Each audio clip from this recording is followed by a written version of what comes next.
एक गुरुवार माझा राहिला होता म्हणून म्हटलं की चला तो शेवटचा गुरुवार म्हणजे जो उद्यापन करायचा होता तो राहिला होता. म्हटलं की उद्यापन करण्यासाठी मग एक गुरुवार वाढला. सो त्याची तयारी केली. मग कुमारी मुली किंवा सुहागण बायकांना जेवायला घालतात. मग आमच्यामध्ये कुमारी मुलींना घालतात. मग कुमारी मुलींना 5-7 असं असतं. मग आता इथे मिळत नाहीत. सो 2च मुली मिळाल्या होत्या. म्हटलं की 2 तर 2 ॲटलिस्ट म्हणून मग 2 जणींना बोलवलं होतं. मग सगळं जेवण वगैरे सकाळी लवकरच केलं. माझा तर प्लॅन होता की संध्याकाळी करायचं होतं.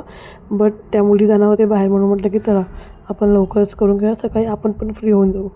मग सकाळी स्वयंपाकाची पण तयारी चालू होती. इथे पूजा पण करण्यात आली होते. मग हे पण मला म्हणजे सगळं कट करून देणं किंवा भाजी जी पण लागतं ते सगळं करून देत होते. आणि त्या केशवचं पण चालू होतं की हा बोल माझ्यासोबत पहिला म्हणून केशवसोबत बडबड करत इथे माझी तयारी सुरू केली. आणि ते मस्त सजवलं. लकीली हे भेटलं म्हणजे आपलं जो वेणी असते ना ती मिळत नाही शक्यतो. नंतरला पण भेटली. मग पोथी वगैरे वाचली. सगळी पूजा केली आम्ही सगळ्यांनी मिळून. आणि बघा असं मस्तपणे पुरी